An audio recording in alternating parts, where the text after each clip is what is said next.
Custer says, gold. Gold by the handful, gold by the pocketful, gold everywhere you turn. Well, the possibility is you're going to be rich. You could be blind drunk and pass out somewhere in the gulch and wake up with a gold nugget in your hand and have the greatest placer mind in the world. Once you got hooked to that lifestyle, that lure of gold, it was an adrenaline rush just talking about it, you know. In March, there was nothing. And then in June, there was like 10,000 people. That's a lot of people in 3 months. There were not supposed to be white people permitted in this part of the country. So everyone that was there illegally. The Black Hills was stolen from the Sioux, and hundreds of thousands of Indians died. I mean, this is an ugly history. It was Indian territory. It was not part of America. They were an outlaw community, and they knew it. Every slime ball in the world showed up there. Every con man, every gunslinger. You can imagine what it must have been like. It was a dangerous place to be. Everybody seems to want to tell the real truth about Deadwood, and we don't know what that truth really is.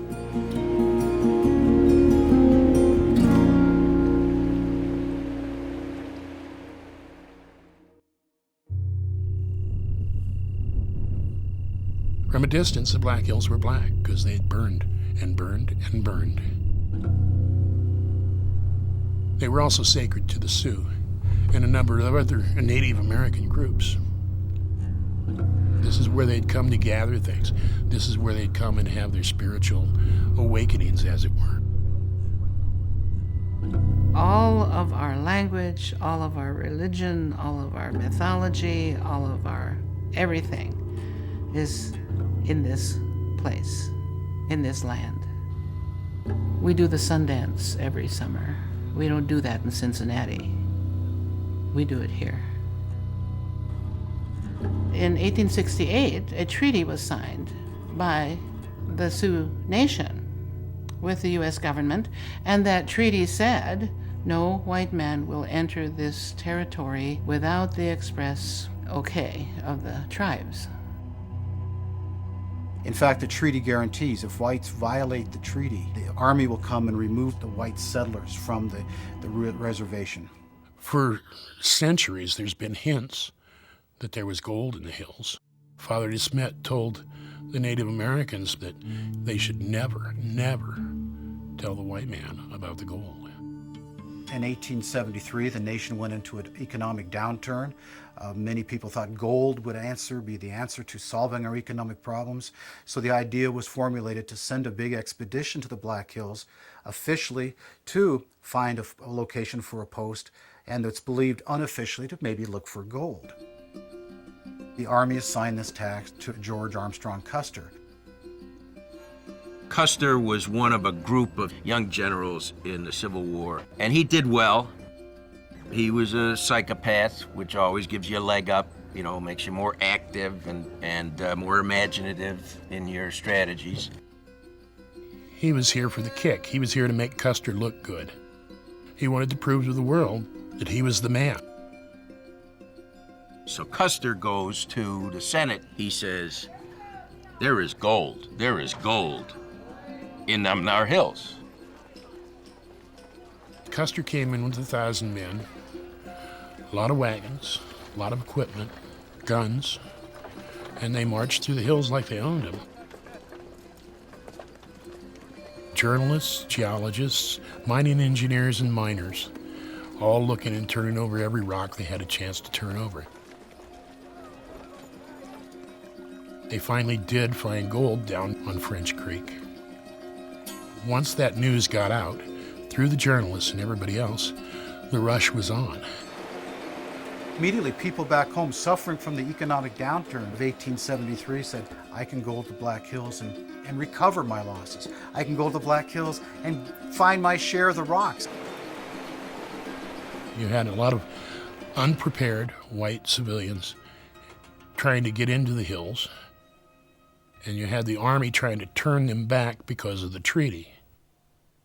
The government had called the Indians into a council in Nebraska asking to sell the Black Hills.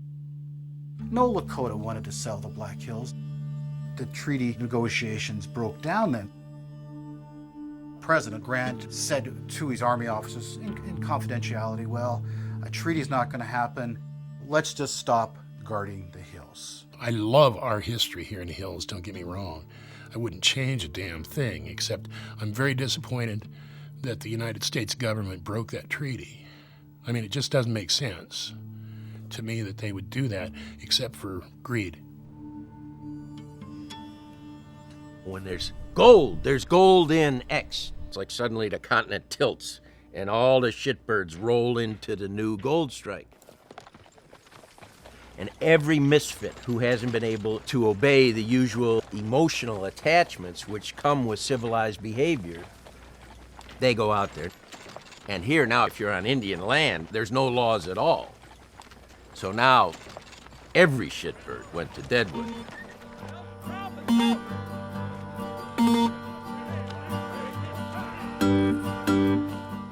If you were a person coming into Deadwood in the summer of 1876, you would drop down into Deadwood Gulch from a hill above, and what you'd see from that hill is a mess. There was so much humanity in this town, 5,000 to 10,000, primarily men. You would see oxen all over the place. You would see horses. You would actually see people mining and using their sluice boxes, and placer mining took place throughout the town. Main Street of Deadwood was 6 inches to 3 feet of manure, urine, mud, and water, and anything anybody in the buildings chose to throw out. Some of the prospectors who knew how to make money besides digging gold had started organizing a town on the back of their claims, and they laid out what would become a main street. There were two ends of the street. There was the Badlands, and there was the upper end of the Gulch. They were two separate worlds. You had the pseudo-sophisticated person up on the upper end of the Gulch.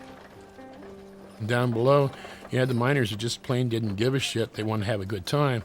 They worked hard in the streams and in the hard rock, and when they got through, they partied. They partied hardy.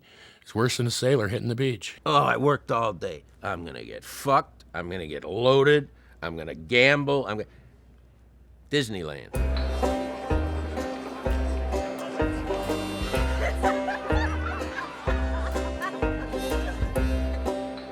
You left the farm and you ran here, and you clodged around in the creeks, sifting gravel, finding gold, and at night you played games, from shooting matches, wrestling matches, cockfights, bulldog fights, to just standing around drinking a beer, watching the prostitutes ply their trade. It was an absolute carnival. You would also probably hear a lot of profanity as you were walking up and down the streets. Bullwhackers would come into town, and they were known for their blue language, and that was a way of controlling the oxen by swearing at them.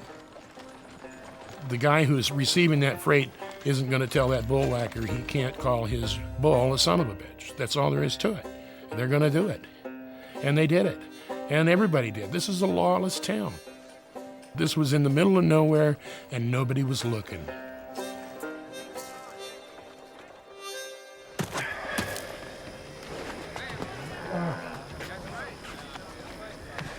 Wild Bill Hickok, a famous Western good guy, bad guy. You can't define Hickok. Whiskey. Got a nurse to see that camp, Charlie. All right. He became famous for his use of guns. Through the help of dime novels, got to be called the Prince of the Pistoliers. The guy has taken on such a mythic proportion over the years. There are people who said he killed over 100 men. He probably killed between 15 and 20 men in the course of his career as a lawman. But that's a lot of people. There was something intimidating about a guy who was known to be a killer. And at the same time, there was a bit of the showman about him. There was not a little vanity attached to his character in that he would dress the way he did. Let's face it, it took some balls to dress the dandy. He had recently married Agnes Lake Thatcher, who ran a circus. There's a lot of speculation that he married her as a matter of convenience and that she was essentially a patron of his. When the news of the big rush to the Black Hills came about, Andy left his new bride down there and said, I'm going to go up there and dig some gold and get some money. And he came up to the Black Hills, but he never did get into the gold business too much except at the poker tables and the gaming tables. He may have been a hero in other places, but he was just another itinerant gambler by the time he got to here, spreading cards and giving away his money. It's well known that he was having trouble seeing, particularly seeing at long distances. So the world was becoming more dangerous for him every day because of that physical infirmity that was developing. He had a sense that when he came to Deadwood that this would be the last place that he would come. In a letter to his wife, Agnes, he basically implies that he knows that he's not going to leave Deadwood alive. He sort of outlived his usefulness and outlived his own era. The time for the iron-fisted minimum tolerance lawman was passing. So there was a lot about him that was resigned to the fact that he knew that his time was over, basically. Well, that's one in a row for you, Wild Bill. Who's hungry? What the hell damn time is it anyway? Sure you want to quit playing, Jack? The game's always between you and getting called a cunt. Meeting's adjourned, fellas. Take it outside. That dropped eye of yours looks like the hood on a cunt to me, Jack. When you talk, your mouth looks like a cunt moving. I ain't gonna get no gunfight with you, Hickok. But you will run your cunt mouth at me. And I will take it to play poker. Jack McCall, apparently a drifter, wanted some fame for himself. He did that by killing Wild Bill Hickok, snuck up on behind him into saloon number 10 and just shot him in the back of the head. What makes the Jack McCall legend partly so large is because he was tried and released. The reason that they never prosecuted the guy was they didn't want Congress to take umbrage and interpret them as like, what are you, secessionists? Are you setting up an independent government? So they just let the guy go. And so not only was there an absence of law, there was a premium on the continued absence of law. Mr. Hickok will lie beside two brothers. One he likely killed, the other he killed for certain, and he's been killed now in turn. So much blood. And on the battlefields of the Brothers' War, I saw more blood than this. And Preacher Smith came to Deadwood during the heat of the gold rush. Did he look for wealth himself? Not really. During much of the week, he worked at menial jobs, and he got to be viewed as being honest, conscientious, a humble fellow, and he was well-liked. He had been a minister, then he became like a doctor during the Civil War, then he went back to ministry, left his family, came out there to proselytize. Every Sunday, he'd get a box on Main Street and give his lecture about God. And a few people would listen for the reasons he was giving it. A few would pass by and be amused. Preacher Smith was going to give a sermon in Crook City. They begged him to take a pistol, and he refused to. He said he'd be protected by God. As he was passing through the back end of the Masterson place, he got killed. And so then he becomes this martyred figure almost, and Indians get the blame for the attack. I never have believed that the Indians shot him. I'm sure that some miners shot him because he was bad for business. You have a lot of unexplained deaths on the edges, which traditionally are blamed on Indians. And there was a lot of trouble in the saloons, and people did kill each other once in a while. But there was a desire for order. The vast majority wanted order because that's the only way they could profit and succeed. Merchants such as Seth Bullock came in and Saul Starr, they wanted order because they knew that to make money, they had to have order.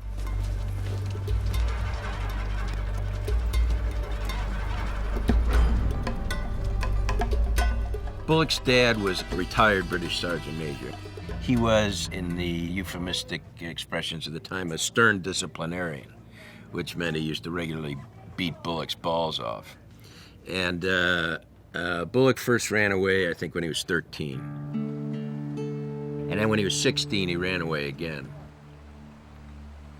He got out to Montana, where there were a bunch of silver strikes. In Montana, his nickname was Bishop, because even though he was so young, he was so solemn and serious and reliable. Seth Bullock was elected to the legislature, I think, when he was 21. And he was the first guy to have an idea of, hey, we should make a national park out of Yellowstone. He was very young when he pushed this through, just in his 20s. To have such a significant impact on establishing Yellowstone as a national park was quite significant. He's a real patriot, and he got a lot done, you know. It's kind of a funny thing when you learn about these men at this time, and I think that there must have been longer days. He had a pal, a Jewish guy, Saul Starr. Starr was all vim and vigor, and Bullock was all self-possession and decorum. They became friends, and the Montana strikes were playing out. And now word came in about Deadwood. And Starr agitated Bullock. So they headed out there.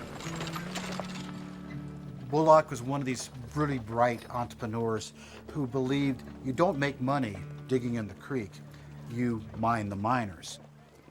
And he brought a load of goods with his partner, Saul Starr, set up a business and immediately started selling goods off to the miners. But undertow of Bullock is the sense of duty, because he's not in Deadwood but a few weeks, and he's concerned about the health conditions. He's concerned about the fire danger. He's concerned about order. And he steps forward as this person who can take charge in these instances. Knee boots, $10. Hip boots, $15. Saul Starr, he was the kind of guy that thought he'd be doing something for the community, and it ended up making him a fortune. Perfected at the Montana strike. Gold stuck to the guy. He was probably one of the most moral people in town.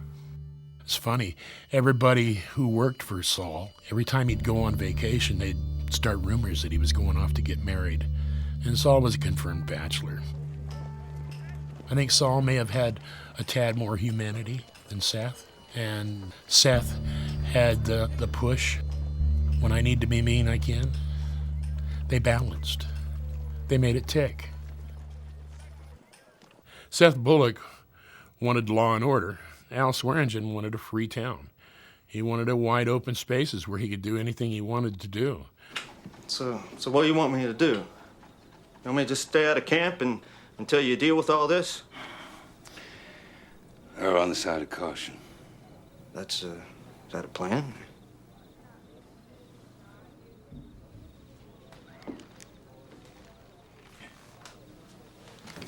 All right. Hey, Al, I think I got time to put my brand on a little snatch before I go.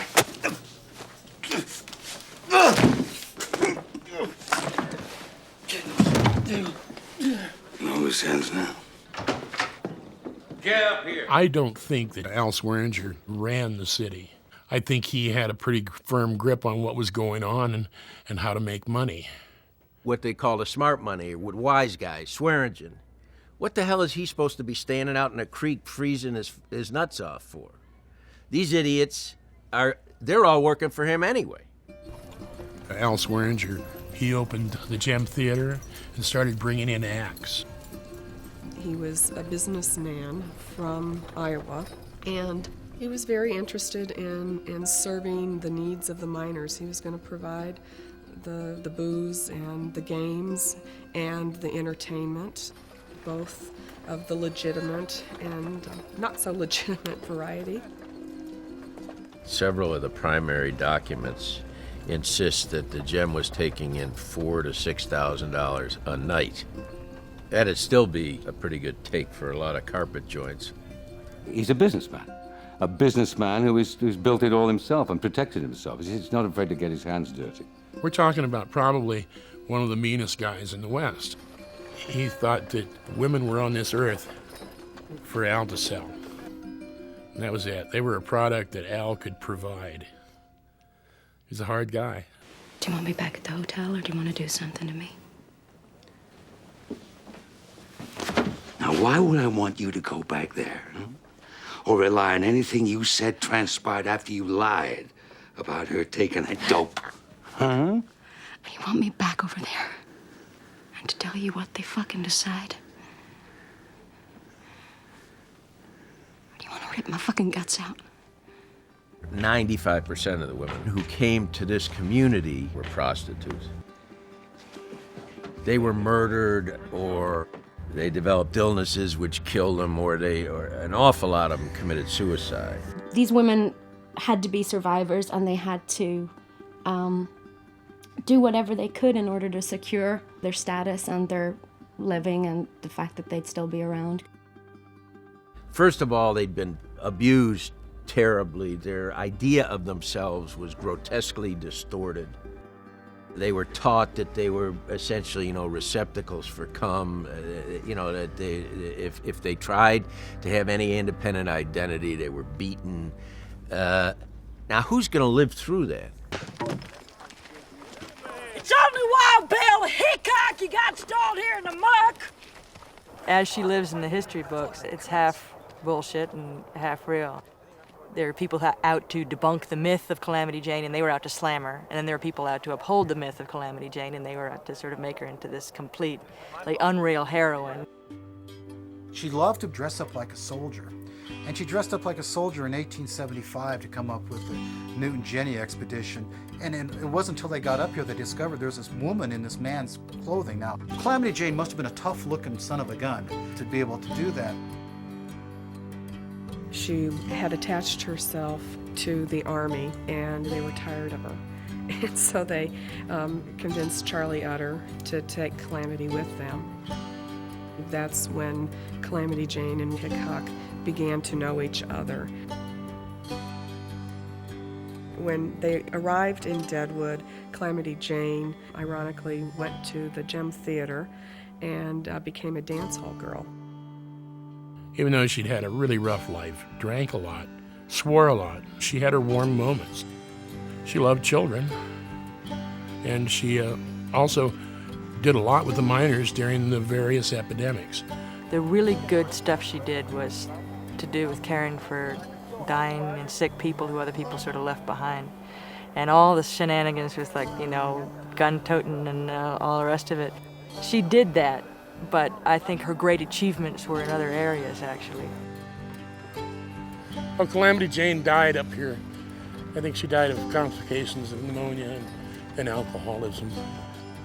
But she always swore she was in love with Wild Bill. And her last wish was to be buried next to Wild Bill, so here she is. Many books are written about the wildlife, the wild days of Deadwood, and the Wild Bill Hickok murder. And that's the exciting part. People like the sensation. What does it say about Americans that draw them west to Deadwood to look at Wild Bill? Why are they interested in Wild Bill, Calamity Jane, and this Deadwood? I don't know, it was that exuberant time of the frontier. Deadwood came in 1876. The frontier was almost over in American history. There's a vestige of the frontier that's what America was like. It's the violence that's made it famous and kept it on the map, but then it stands out as this mythic West community. Deadwood is absolutely the American town. This is a glimpse of the Old West that you're not going to find in Tombstone, San Francisco, or anywhere. This is the Old West. We've captured it and we're trying to perpetuate it. This is as American as it gets. This is red, white, and blue and apple pie.